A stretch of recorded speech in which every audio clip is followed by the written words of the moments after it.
Teoria da Gestalt. Esse é o tema do vídeo de hoje. Se você está estudando sobre esse termo, eu vou sanar as suas dúvidas em relação a essa ciência da Gestalt, tá? Então, você vai entender qual é o conceito de Gestalt, para que serve, a origem e as leis da Gestalt. O que é Gestalt? A teoria da Gestalt é uma das abordagens da psicologia cujos princípios são aplicados desde o design até a psicoterapia, também conhecida como teoria da forma ou psicologia da forma, que é o termo que eu mais gosto de utilizar. Essa corrente de pensamento propõe que a simples união das partes não explica tudo. Tá confuso? Calma que você vai entender. Basicamente, a Gestalt é uma teoria que estuda como nós seres humanos, percebemos as coisas, principalmente as visuais. A psicologia da Gestalt enfoca nas leis mentais, os princípios que determinam a maneira como percebemos as coisas. Além disso, uma curiosidade interessante é que a Gestalt faz parte da área da fenomenologia e, portanto, é muito abstrata. Em resumo, a Gestalt significa um padrão, ou seja, uma pregnância da forma, uma simplicidade que o nosso cérebro encontra para entender e perceber aquela imagem que a gente está observando. A Gestalt ela considera fatores como equilíbrio, clareza e harmonia das formas que vemos. Além disso, contribui para a melhor estruturação dessas imagens em nosso cérebro, por atenderem os padrões de organização desenvolvidos pelo sistema nervoso. A origem da Gestalt. Em 1890, o filósofo austríaco Christian, do qual o restante do nome não sei pronunciar, apresentou os critérios da Gestalt pela primeira vez na Universidade de Graz. Além dele, os pioneiros da teoria da Gestalt são Marcus Wertheim, Kurt Koffka, Kurt Lewin e Wolfgang Köhler. A Gestalt tem muito uso na área do design, principalmente, porque ajuda a entender como o mundo recebe as ideias e formas. Podemos ver também a Gestalt na área clínica, inclusive a Gestalt é utilizada como uma forma de abordagem na terapia, chamada Gestalt terapia, ou terapia da Gestalt. E também, além da área clínica, que a gente pode observar a ciência da Gestalt, também tem na área hospitalar, no coaching, nos recursos humanos, na educação, como a Gestalt pedagogia e em atendimentos diversos.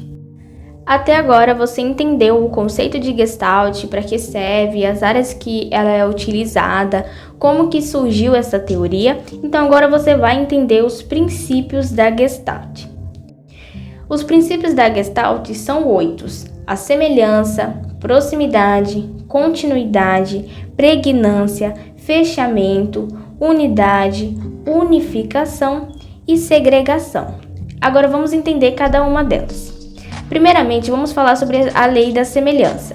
A lei da semelhança dita que objetos similares se agruparão entre si. Na imagem que está sendo apresentada para vocês agora, a gente pode observar uma linha vertical de quadrados e outra linha vertical de círculos e assim sucessivamente. Portanto, na lei da semelhança, os objetos similares vão se agrupar entre si. Então, o nosso cérebro não vai enxergar essa imagem como um quadrado e um círculo na horizontal. A gente vai enxergar essa imagem na vertical, ou seja, uma linha de quadrados e uma linha de círculo, uma linha de quadrados e uma linha de círculo. Aqui na outra imagem, a gente pode observar também círculos com bolinhas rosas intercalados de bolinhas verdes.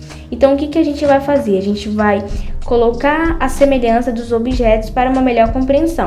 Ou seja, a gente sabe que a cada bolinha rosa tem uma bolinha verde e a cada bolinha verde tem uma bolinha rosa. E assim por diante. Então, essa é a lei da semelhança, objetos similares se agrupando entre si. Agora vamos entender a lei da proximidade. Na lei da proximidade, os elementos próximos tendem a se agrupar, constituindo uma unidade.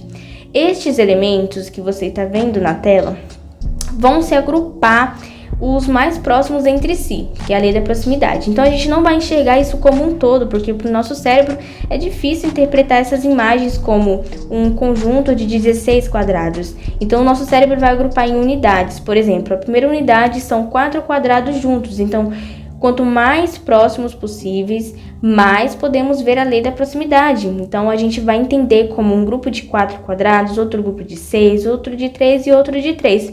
Então, o nosso cérebro vai formar essas unidades. com os objetos mais próximos entre si e conseguir entender com mais clareza. Aqui o outro exemplo também com os círculos, né? A gente já viu com quadrados e esse daqui com círculos segue essa mesma regra da proximidade. Os elementos próximos tendem a se agrupar. Agora vamos ver a lei da continuidade, né? A lei da continuidade é a lei da Gestalt, que diz a respeito da fluidez de uma composição. Se os elementos de uma composição conseguem ter uma harmonia do início ao fim, sem interrupções, podemos dizer que ele possui uma boa continuidade. Por exemplo, aqui estamos vendo quadrados, né, seguidos, formando uma linha horizontal. O que o nosso cérebro vai fazer com essa imagem? Ele vai entender isso como uma linha reta, sem considerar os espaços.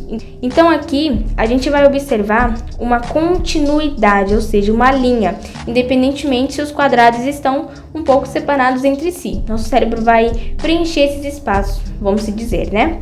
Aqui também temos uma lei da continuidade, por exemplo, de tonalidade de cor mais forte até a tonalidade mais fraca. E está seguindo uma sequência na linha horizontal. Essa linha pode ser seguida tanto na horizontal quanto na vertical, mas aqui a gente colocou o exemplo da linha vertical para vocês entenderem. Então, aqui a gente pode ver uma continuidade, ou seja, uma fluidez desde os elementos mais fortes de tonalidade até os mais fracos, e a linha acima, né, com quadrados seguidos de quadrados, podemos ver uma linha reta conforme o nosso cérebro vai enxergar isso, tá? Agora temos a lei da pregnância. A lei da pregnância é também chamada de lei da simplicidade, ou seja, ela dita que os objetos em um ambiente são vistos de forma mais simples possível.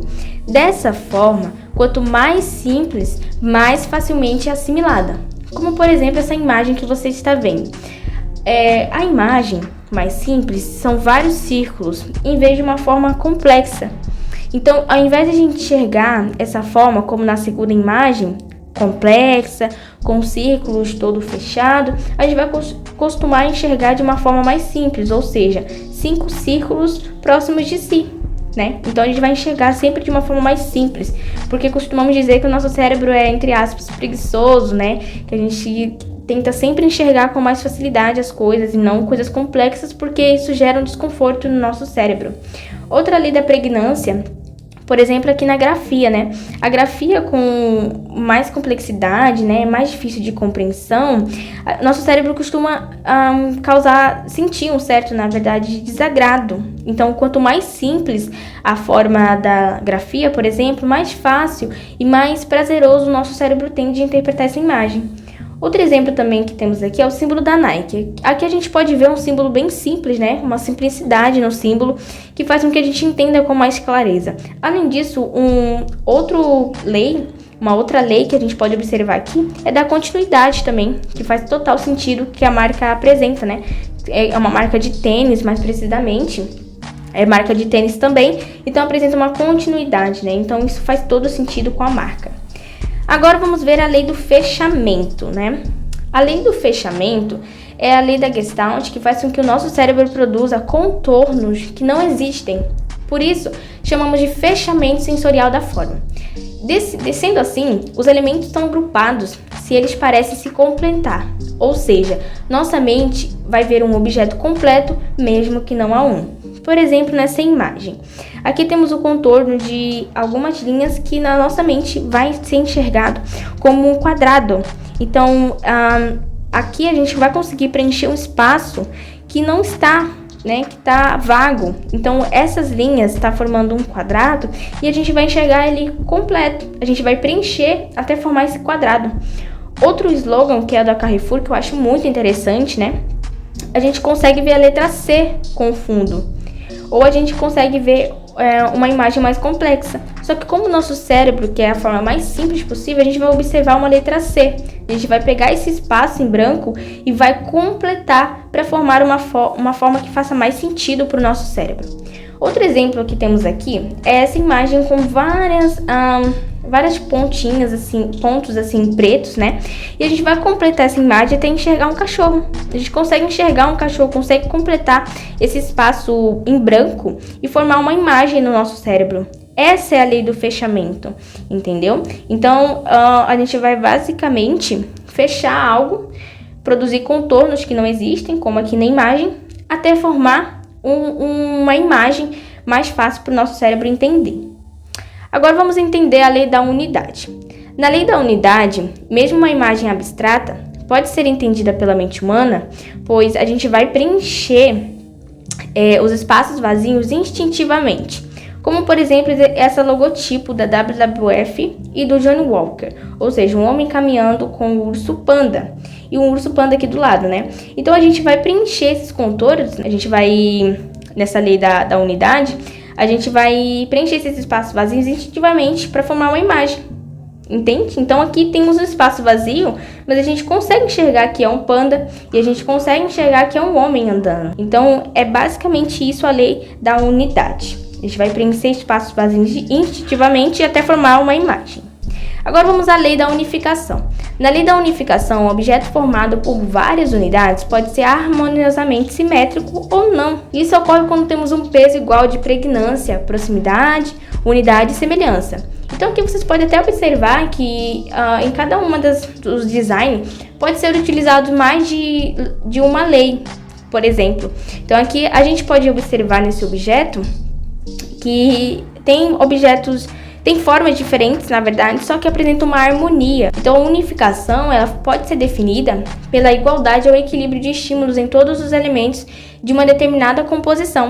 Um exemplo comum são essas mandalas aqui, né? Elas usam o equilíbrio, os princípios da semelhança e proximidade para criar composições simétricas e agradáveis.